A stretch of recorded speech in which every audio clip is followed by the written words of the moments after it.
Shade never made anybody less gay.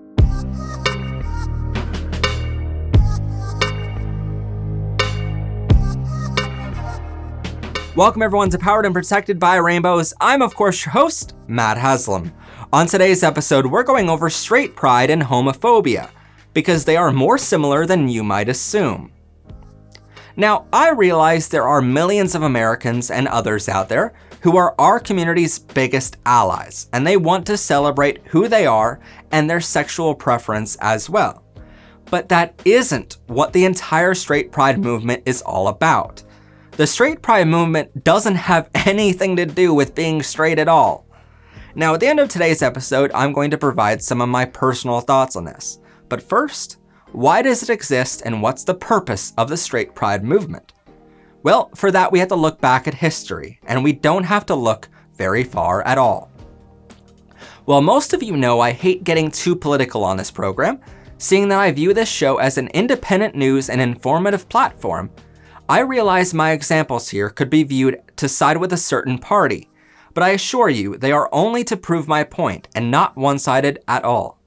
So let's look just for a second at the Me Too movement, which was started to allow women and men across the country to band together and combat sexual harassment in the workplace.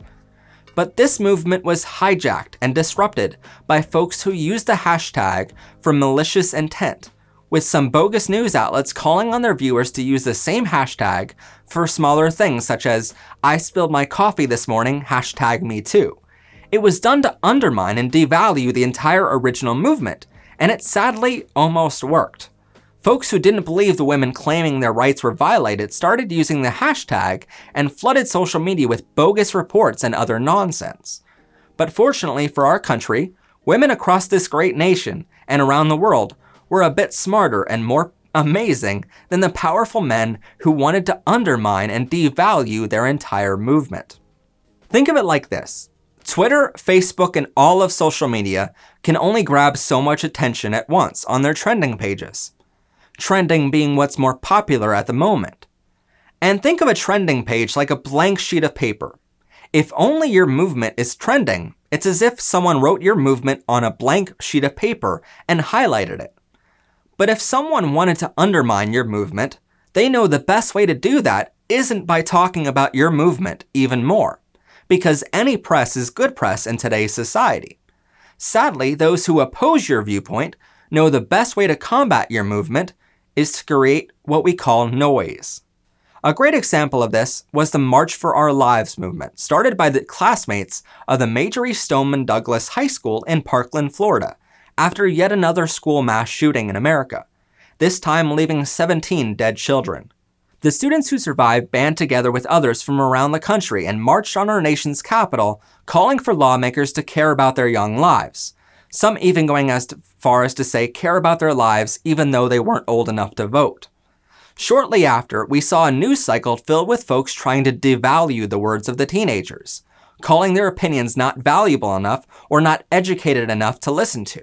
Sadly, this took much of the attention away from the actual root problem of mass shootings in our country, and took much of the airtime to cover how students shouldn't have a voice until they're old enough to vote. This is a prime example, since there is only so much airtime on TV and on social media, and if most of what folks hear is undermining the person talking, the true movement can never be heard through all the noise. And going back to our metaphor from earlier, it was as if someone came along and wrote lots of topics on the blank page and highlighted everything. And they did this simply because they know one highlighted sentence on a blank page gains lots of exposure. But if you highlighted the whole page, nothing stands out. Now this year, our community is the most recent to go under the attack of this kind of warfare. This year was the first we saw a movement called Straight Pride, which was started by bigots and homophobes to combat LGBTQ pride, and their hope is to devalue everything we are trying to accomplish in gaining equality. And here's my struggle with this. Because, in a way, the straight pride movement is a great thing.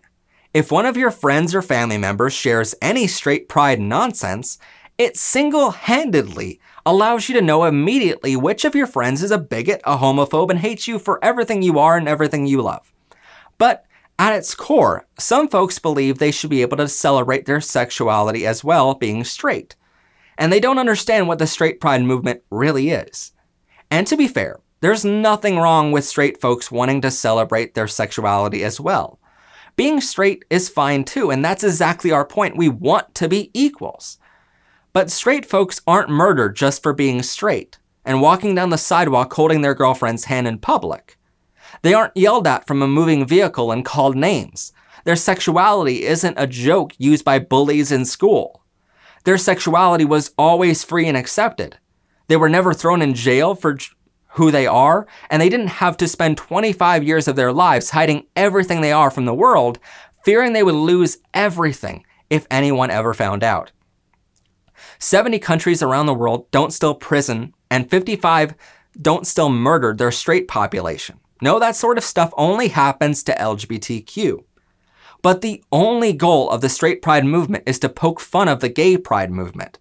It's taking a month we normally spend talking about LGBTQ rights, and now suddenly news outlets around the world, even this one, are spending their airtime talking about homophobes and bigots, trying to throw a party too. The only good news here is no matter how you view the straight pride movement, you most likely know as well as I do that we are accomplishing our goal here. If homophobes and bigots weren't scared shitless that we're getting close to equality, they wouldn't be jealous enough to try to throw their own parade. And for that matter, I say let the homophobes try to throw their own party. It'll be fun to see how boring of a party they throw without any gay or trans folks helping them. And when they are forced to use black and white as their colors because the cool kids already took all of the colors of the rainbow for our flag, I'm sure their decorations of black and white will go over really well with the media. Just saying. Anyway, that's our episode for today. If you have any thoughts on today's topic or want to share your experiences, I encourage you to leave those in the comments down below. Also, while you're down there, please like, subscribe to our network, and share this episode with others. I'm Matt Haslam. This has been PBR, and have a gay day, everyone. Bye for now.